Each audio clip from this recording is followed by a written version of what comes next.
Kebakaran kembali terjadi di Tanjung Selor, Kabupaten Bulungan pada Senin 2 Februari 2026 petang hari pemirsa.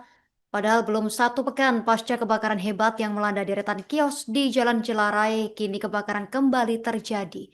Satu unit rumah kontrakan sekaligus kios di Jalan Sengkawit Tanjung Selor, tepatnya 100 meter dari Tugu Cinta Damai, nyaris ludes akibat amukan si jago merah. Informasi lengkapnya terhubung bersama kita rekan Desi Kartika Ayu, wartawan Tribun Kaltara. Rekan Desi, silakan informasi selengkapnya terkait insiden ini rekan. Baik, terima kasih rekan Justina di studio dari Tanjung Selor, Kalimantan Utara melaporkan langsung.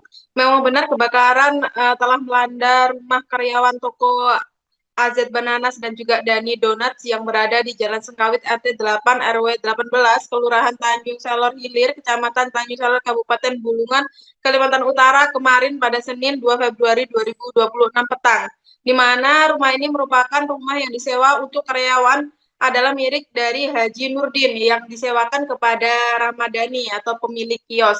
Diketahui rekan Justina saat kejadian penyewa rumah yakni Ibu Ramadhani tidak berada di lokasi dikarenakan memang sedang mempersiapkan diri untuk berangkat ibadah haji atau umroh yang mana beliau saat ini berada di Makassar bersama dengan suaminya. Dan yang tinggal di toko saat itu ya ini karyawannya yang bekerja di toko atau kios AZ Bananas. Peristiwa kebakaran tersebut terjadi sekitar pukul 17:50 waktu Indonesia bagian tengah dan juga yang mana menghanguskan bagian belakang rumah yang diketahui disewa oleh Ramadhani ini untuk dijadikan tempat tinggal karyawan sekaligus usaha kuliner rekan Justina. Kapolresta Bulungan yakni Kombes Pol Rofiko Yunianto melalui Kasat Reskrim Polresta Bulungan yakni AKP Rio Adi Pratama mengatakan bahwa kebakaran pertama kali diketahui dari laporan warga sekitar yang melihat kepulan asap hitam tebal dari belakang rumah, di mana berdasarkan keterangan saksi, api awalnya ini hanya terlihat dari bagian belakang rumah yang digunakan sebagai kamar tidur dan juga kamar mandi karyawan, bukan dari area dapur atau tempat memasak.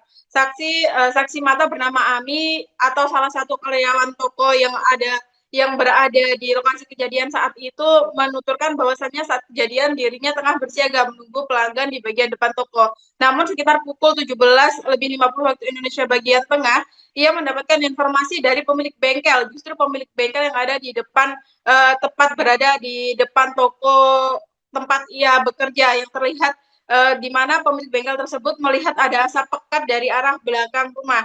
Saksi kemudian mengecek ke belakang rumah dan mendapati api sudah membesar dan juga berkobar. Ia bersama karyawan lain sempat berupaya memadamkan api menggunakan alat pemadam api ringan atau APAR, namun tidak berfungsi. Untuk diketahui bahwasanya api ini terus membesar. Para karyawannya akhirnya menyelamatkan diri keluar rumah. Beberapa menit kemudian petugas pemadam kebakaran dari Bulungan ini tiba di lokasi untuk melakukan pemadaman. Api ini cepat berkobar rekan Justina dikarenakan memang rumah ini terbuat dari sebagian besar rumahnya ini terbuat dari kayu. Sementara itu saksi lainnya yaitu Bapak Hasrudin pemilik bengkel motor WMH yang tadinya pertama kali melihat api keluar dari belakang rumah Ramadhani ini mengaku bahwasanya api tebal ini memang berasal dari belakang rumah. Kemudian saksi memastikan ke sumber asap dan juga melihat api sudah membesar. Ia kemudian kembali ke bengkelnya dan meminta karyawannya untuk melapor ke pemadam kebakaran. Di mana hal ini cukup mudah rekan Yustina dikarenakan memang lokasi kebakaran ini berdekatan dengan pemadam kebakaran itu salah satu keuntungannya di mana api ini berhasil dipadamkan sekitar pukul 18:50 waktu Indonesia bagian tengah oleh gabungan petugas pemadam kebakaran Kabupaten Bulungan serta Polresta Bulungan serta personil dari BPBD Bulungan. Sebanyak 8 unit mobil pemadam kebakaran dikerahkan di mana 2 unit ambulan dan juga selain itu 2 unit ambulan dan 2 unit kendaraan BPBD juga dikerahkan dalam proses pemadaman di mana 8 unit mobil pemadam kebakaran ini berasal dari 2 markas, yakni markas Tanjung Palas dan juga markas Tanjung Selor, serta sekitar 53 personil dikerahkan dari pihak pemadam kebakaran. Nah, hingga saat ini rekan Justina penyebab kebakaran dan total kerugian material masih dalam penyelidikan pihak kepolisian. Untuk diketahui bahwasanya ini merupakan tragedi kedua belum genap sepekan setelah adanya tragedi kebakaran hebat yang melanda beberapa deretan kios yang ada di Jalan Jelara yang juga beralamat di Tanjung Salar, Kabupaten Bulungan. Hal ini tentu menjadi catatan bagi pihak pemadam kebakaran bagaimana kebakaran ini terus beruntun terjadi di Tanjung Salar. Demikian rekan Justina yang dapat saya laporkan dari Tanjung Salar, Kalimantan Utara. Saya kembalikan ke studio bersama rekan Justina. Terima kasih informasi Anda rekan Desi Kartika Ayu, wartawan Tribun Kaltara. Selamat bertugas kembali.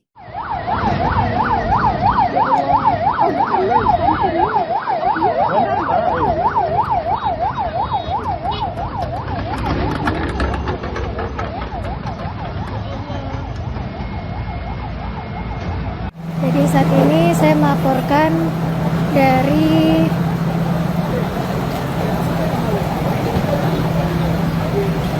Jalan Sengkawit, Tanjung Selor, Kabupaten Bulungan, Kalimantan Utara. Bahwasannya telah terjadi kebakaran di salah satu kios ya di Tanjung Selor. Itu nih kios Asbananas KM Geprek 88.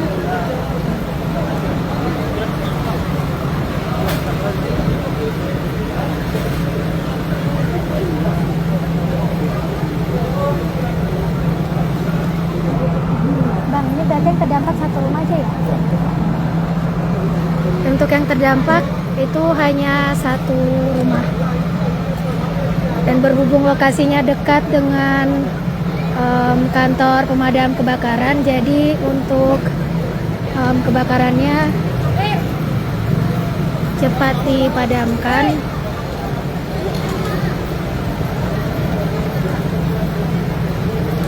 Ini banyak mobil pemadam yang dikerahkan ya, ada sekitar,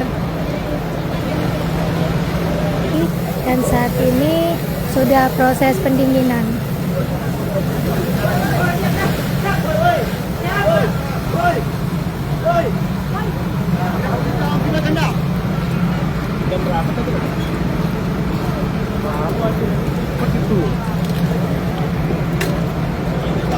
Ya, untuk lokasinya di daerah Sengkawit ya.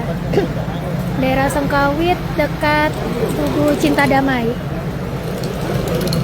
Di kebakaran kembali menimpa Tanjung Selor ya Tribuners. Untuk penyebab kebakaran masih belum diketahui pasti, soalnya ini masih proses pendinginan.